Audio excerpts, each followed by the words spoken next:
le WAMcast, toute l'actu SEO par WAM Référencement.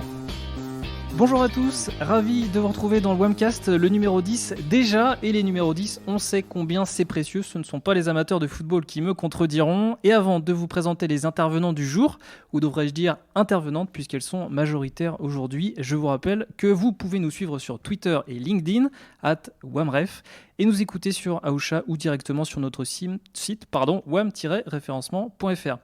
Aujourd'hui, j'ai donc à mes côtés Candice, rédactrice à WAM Référencement. Salut Candice. Hello. Ça va bien pour cette première ? Oui, ça va, merci. Cool, tu vas voir, ça va bien se passer.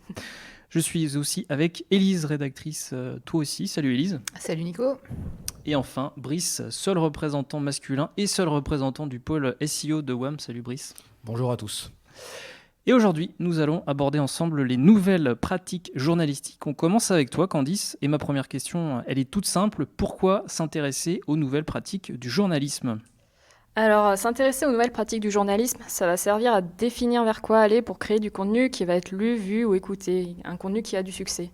En fait, identifier ces types de contenus est essentiel aujourd'hui parce qu'on est à un moment où capter l'attention des personnes est difficile.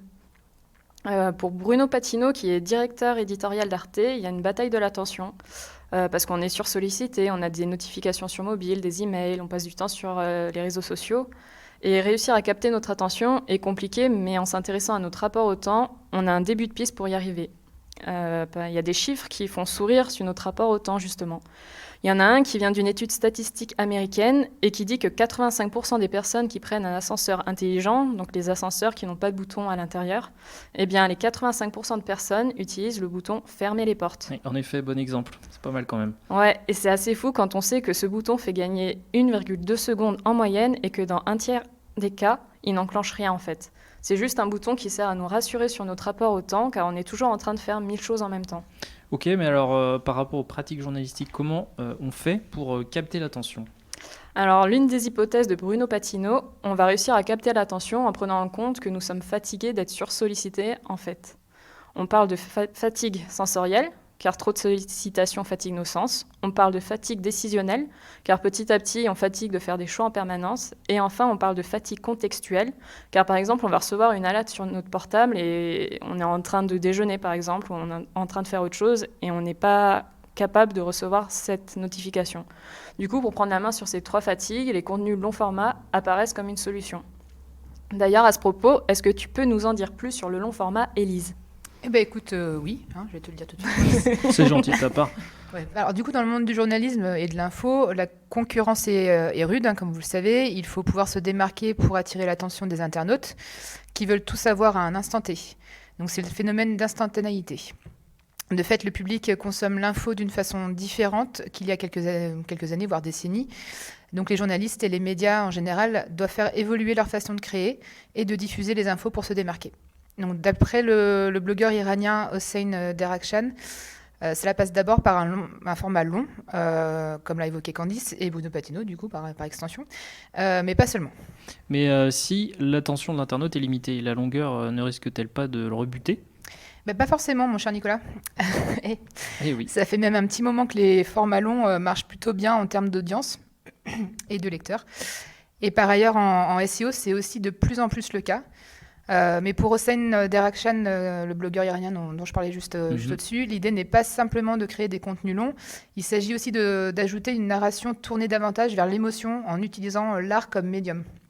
Donc je m'explique, ici on mêle le journalisme par exemple au cinéma, ça peut donner des documentaires ou des biopics, donc des films qui sont basés sur des faits réels. Donc les documentaires, les biopics existent déjà et marchent plutôt bien, donc quoi de neuf, quoi de nouveau ?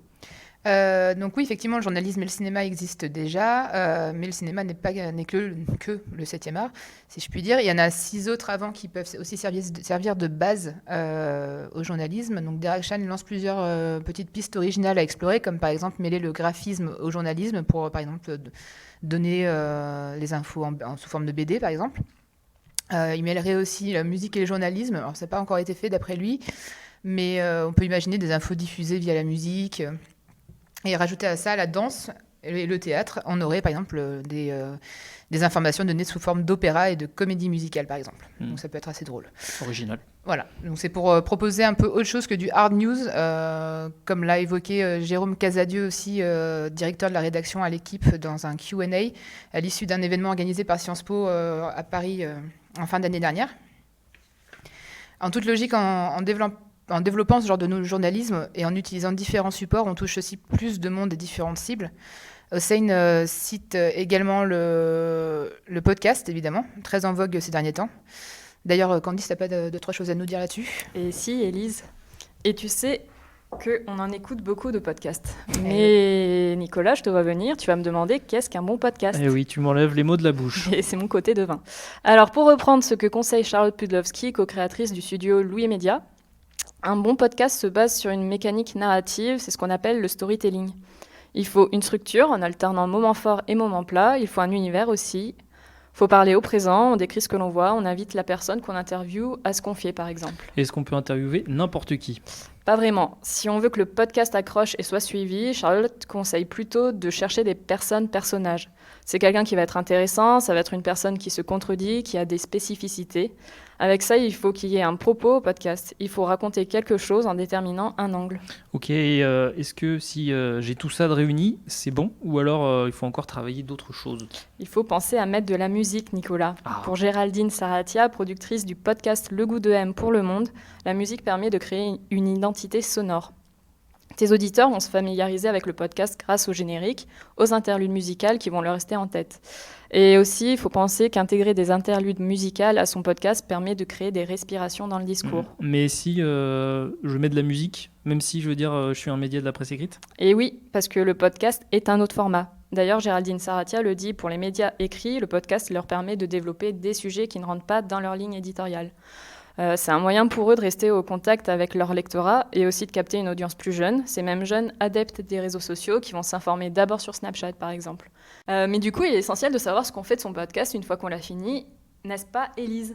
Eh bien oui Candice, c'est bien beau de créer un joli podcast, si on ne le diffuse pas au monde entier pour qu'il trouve son audience, il restera là complètement inutile. Et ce serait fort dommage, n'est-ce pas, Nico ? Oui.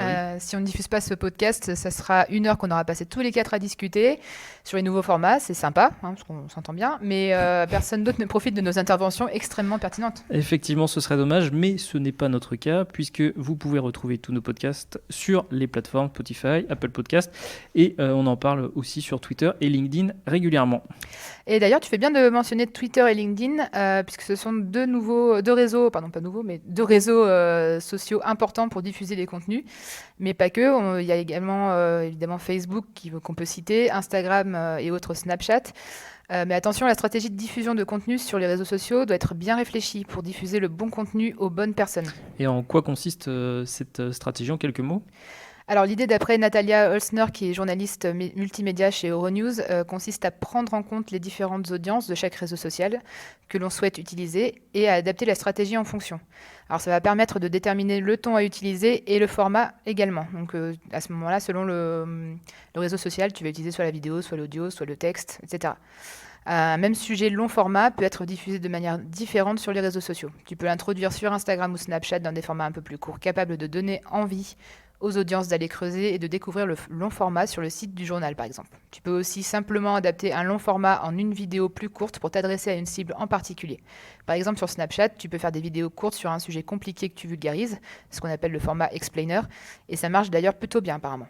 Alors, autre chose à prendre en compte pour définir une stratégie de diffusion sur les réseaux sociaux, c'est se mettre à la place de la cible et se demander si le format qu'on va diffuser nous plairait et nous intéresserait. En fait, c'est un peu la même règle qu'en rédaction web, finalement. Ok. Et en quoi ce type de long format va influer sur la visibilité des articles dans les moteurs de recherche ? Je me tourne vers toi, Brice. En fait, ce long format permet aux éditeurs de presse d'optimiser leur présence dans Google News. Depuis sa création en 2002, ce service gratuit d'actualité en ligne de Google a connu tout au long de son histoire de nombreuses évolutions qui en font aujourd'hui un outil majeur dans la stratégie de visibilité des titres de presse. Son principe de fonctionnement en est simple. Le robot de Google parcourt plusieurs fois par jour des sources d'informations qu'il a sélectionnées et indexe les nouveaux articles. Son algorithme fait le reste. Les contenus sont classés selon leur pertinence en prenant en compte la notoriété de la source, la qualité des articles et leur structure. L'objectif pour les journaux en ligne étant bien sûr de se positionner le plus haut possible dans la liste des résultats de recherche. Il faut dire que l'enjeu est de taille pour les titres de presse. Avec la diminution des revenus liés à la forte baisse des ventes des versions papier, l'augmentation de sa visibilité en ligne et par ricochet de ses recettes publicitaires est devenue un levier financier essentiel pour la survie et le développement des éditeurs. Et justement, quelles sont les clés pour bien se positionner dans Google News ? Il faut savoir que c'est la conjonction de plusieurs critères qui permet d'assurer une visibilité optimale aux articles voulus. Les 4 piliers sur lesquels repose cette exposition sont les suivants. L'actualité du contenu, c'est-à-dire la fraîcheur de l'information, sa diversité, en y incluant par exemple des images, des graphiques, des vidéos, l'originalité et l'authenticité de l'information, et enfin la richesse du texte. Et c'est là que les articles long format prennent toute leur importance pour Google. Ils présentent une information riche, de qualité, bien structurée et qui intéresse les lecteurs. Il faut enfin savoir que Google, comme Google News, accorde une place importante à l'expertise affichée par un média. Il estime en effet que l'auteur d'un contenu doit avoir une expertise dans la thématique sur laquelle il écrit et le contenu lui-même doit être rédigé dans une approche d'expert. C'est donc sur cet élément que va se baser Google pour juger de la pertinence d'un contenu. L'auteur doit comprendre comment communiquer ses connaissances de manière à engager les internautes. Il ne s'agit pas seulement de disposer des informations, mais également de savoir ce que souhaite son public et comment lui fournir des informations de la meilleure des façons. Un article long format est le signe que l'auteur a du temps et des moyens pour proposer une information exhaustive sur un sujet donné, et c'est tout ce que Google adore. Ok, super. Rien à ajouter, messieurs, dames ? Non, c'était bien dit, fort bien. Eh ben, merci beaucoup à vous trois de nous avoir éclairés et merci à vous de nous avoir suivis. N'hésitez pas à réagir à ce podcast sur le site wam-référencement.fr, sur Aoucha et sur les réseaux sociaux LinkedIn et Twitter @wamref. Vous pouvez aussi bien entendu partager ce Wamcast sur vos réseaux sociaux. Sur ce, rendez-vous d'ici 2 semaines pour un nouveau podcast. D'ici là, portez-vous bien. Ciao.